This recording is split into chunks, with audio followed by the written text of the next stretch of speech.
What's up, guys? Yuri back to Homestead. I'm going to attempt to make an essential oil for my soap.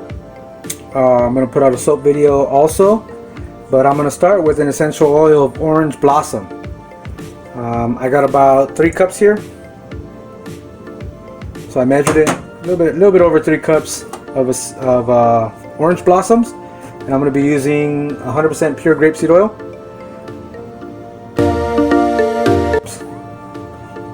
Alright, and then I'm going to go ahead and turn on the heat, but I'm going to need both hands for this, so give me 1 sec.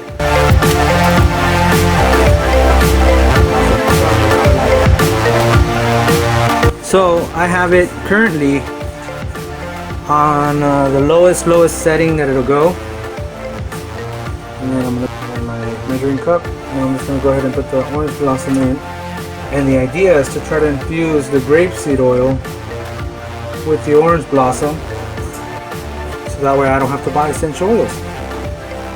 Now we're supposed to let it sit like this for 5 to 6 hours. So we'll go ahead and come back in 5 or 6 hours and see what it looks like.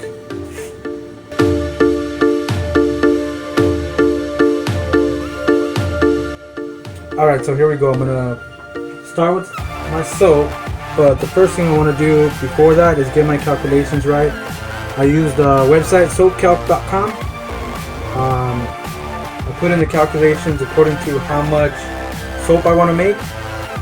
One of my molds, which is this one that I got on Amazon, it's roughly 2.5 pounds, a little bit over 2.5 pounds of soap. So I put that in.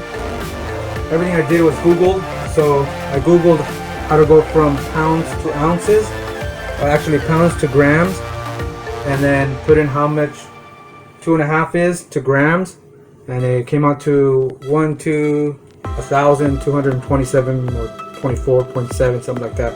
I typed it in, then how much fats I wanted to use, which I'm using some lard, organic olive oil, coconut oil. So all the stuff I got at Walmart. And then it also tells you how much water to lye, and then a fragrance that I'm going to try out because it is guava blackberry and I like the way that smells. So first thing I'm going to do is look for how much coconut oil I'm going to put in. Go 367, and we'll see what it turns out.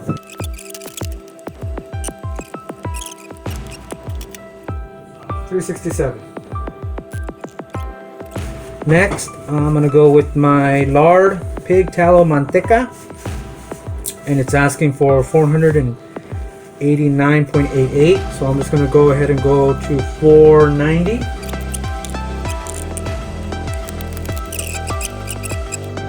$490 on the dot. There we go. The next one is 367.41, and I got some left over from the last one, so I'm going to use this. I'll go ahead and tear it, zero it out, and we're going for another 367.41, 368.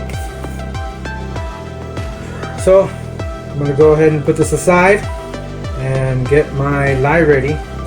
This is calling for 465 grams of water and 193.87 of lye, and I bought this one online. It's the one that I see everybody else using. This is a corrosive. It can burn you. You got to keep your kids out of reach of it. Try not to get it on you. Always put water in first, then lye after, because it does have some kind of chemical reaction where it can explode and heat up and burn you. It does say to wear gloves and goggles when handling.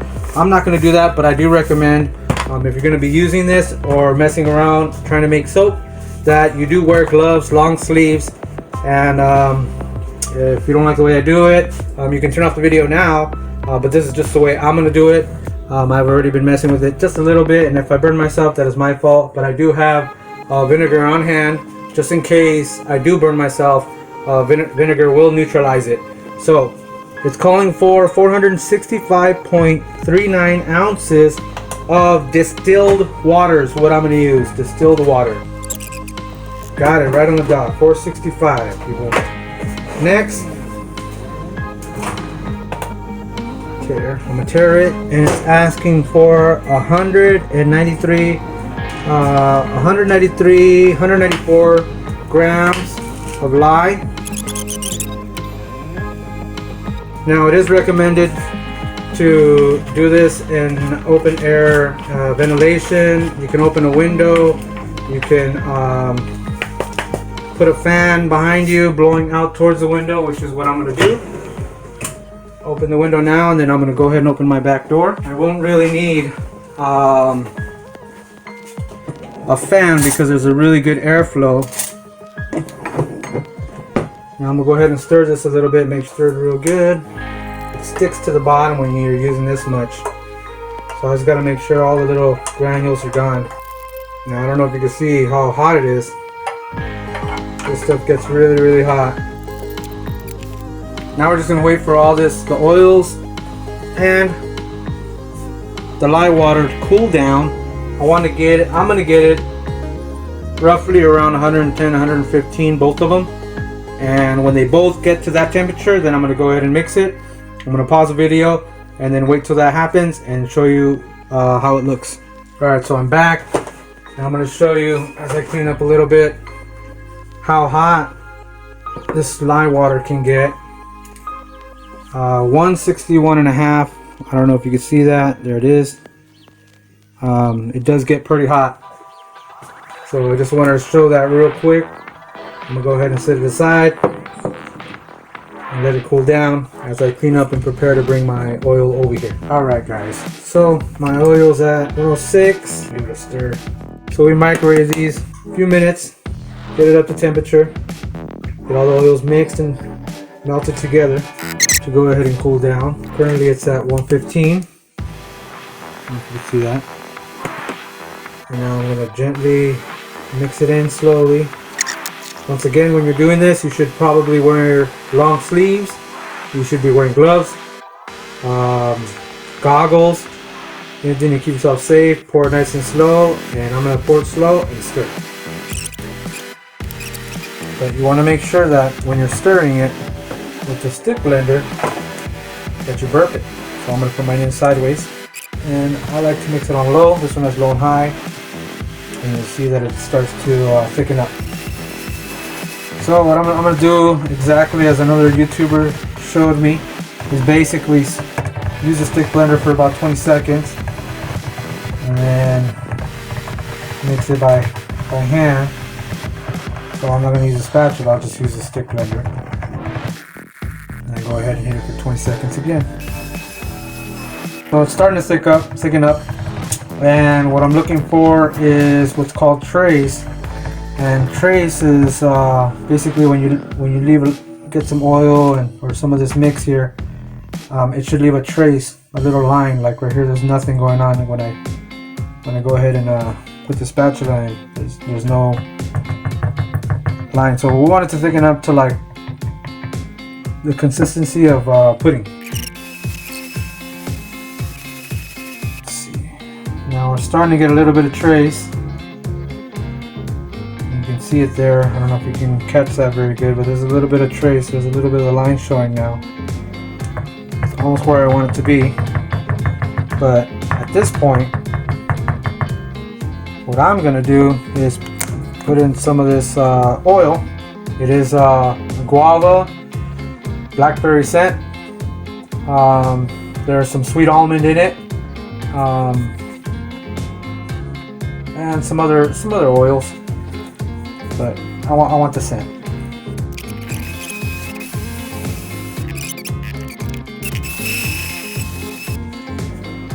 Now I'm going to see what kind of colors I got and see if I want to add color.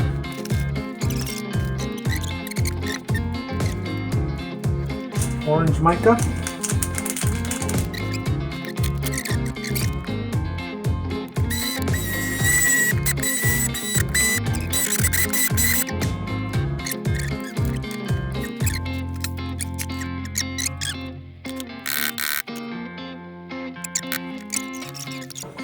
Alright, if you have leftover like I do, I got this little mold,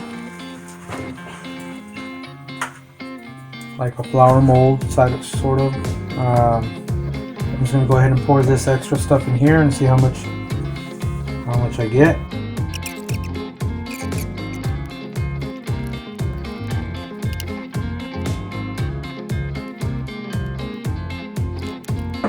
And that's how you do it. That's how we do it. Well, that's how we do it. I don't know that's how you're gonna do it, but that's how we do it. What I'm gonna do is, because this thing is a little wobbly, is throw a little piece of cardboard that I always have with me when I'm making soaps. Move it over this way. Now it's easy to put it away so it can cure.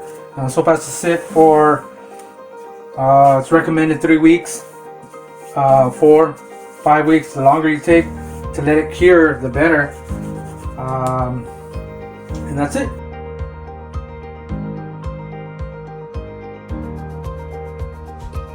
Alright, you guys, so I didn't get the straining of the oils done, but it's been 24 hours.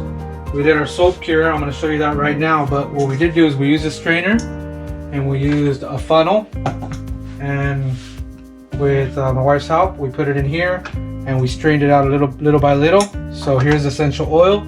This is how much essential oil I got, and if you see how much a small bottle of oil versus this, it's well worth trying to make your own. But we might try to harvest some more orange blossom seeds to add more smell to it, but it does smell pretty good. Okay. Now we're going to move on to the soap, and you see here's our little flower design, and let me show you what it looks like. So we got 5 good ones, and this is just a little extra one that we'll probably keep for ourselves to wash our hands. We're supposed to let it cure for 3 weeks. So what I'm going to do is put these on a rack and let them cure and let them harden. Otherwise it'll turn into mush if you're using it.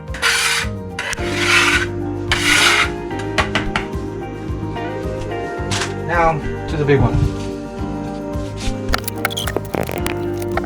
24 hours later. So I don't have an actual soap cutter, so I'm going to cut it like this. And hopefully I can get roughly 11 bars. Let me do that over again.